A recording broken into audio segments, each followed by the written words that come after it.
people call me an audiologist. Others call me a hearing nerd. Being human with hearing loss is like my superpower.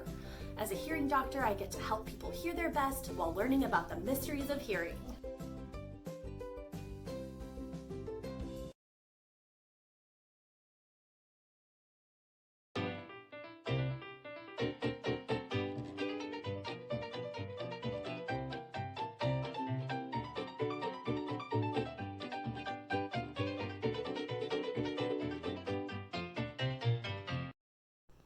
Hello humans, welcome back to Dr. Rose Helps You Hear. I'm Stephanie Rose, and today I'm going to share with you my journey with hearing loss. So if you all saw my first video, you'll know that I have a reverse slope hearing loss that is diagnosed with cochlear hydrops.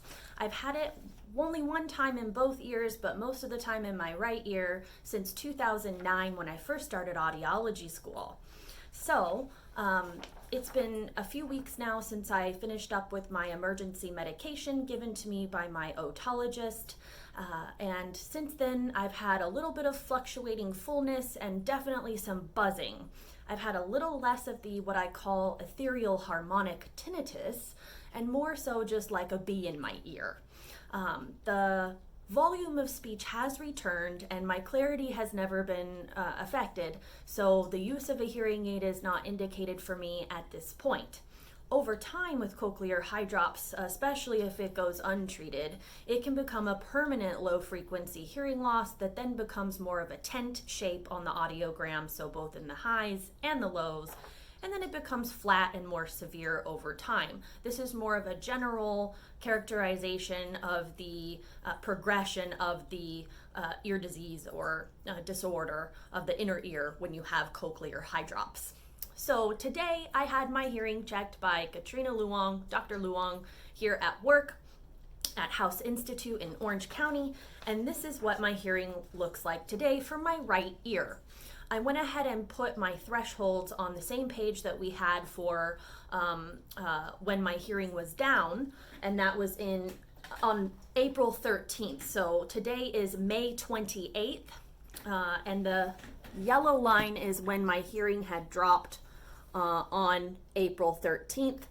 Today is the purple line, so you can see I am now in the normal hearing range, which goes up to 25 on the audiogram, 25 decibels hearing level. So I'm still kind of dipping in that low frequency and rising much more into normal range for the high frequencies, but I'm sure glad to have back that volume. I rebounded about 30 decibels in those lower frequencies. We didn't check 125 today, but overall, I felt like it had returned to normal.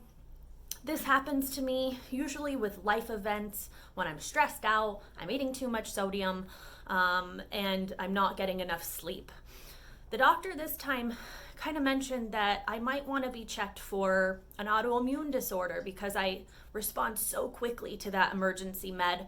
And I don't say what kind of medication it is because I'm not a medical doctor. I'm a doctor of audiology, and you should be evaluated for your hearing loss by a medical doctor that specializes in ears, as well as be tested by an audiologist or a doctor of hearing. Some are also masters, which is fine. Because I respond so quickly, my hearing essentially went to normal after 2 days of that medication. So he thinks that it would be worth it for me to be tested for an autoimmune disorder that's causing that cochlear hydrops. For example, rheumatoid arthritis would be one cause that can cause inflammation. So I'm considering it. I have some other issues, some aches and pains for someone who's only 36 probably shouldn't have. I also have a little bit of trouble with my weight, especially when I've done that emergency medication. It makes me get a little bit of a moon face. So I have been picking up my exercise and trying to watch what I eat more, especially to be good to my hearing. I have to watch my salt or my sodium intake.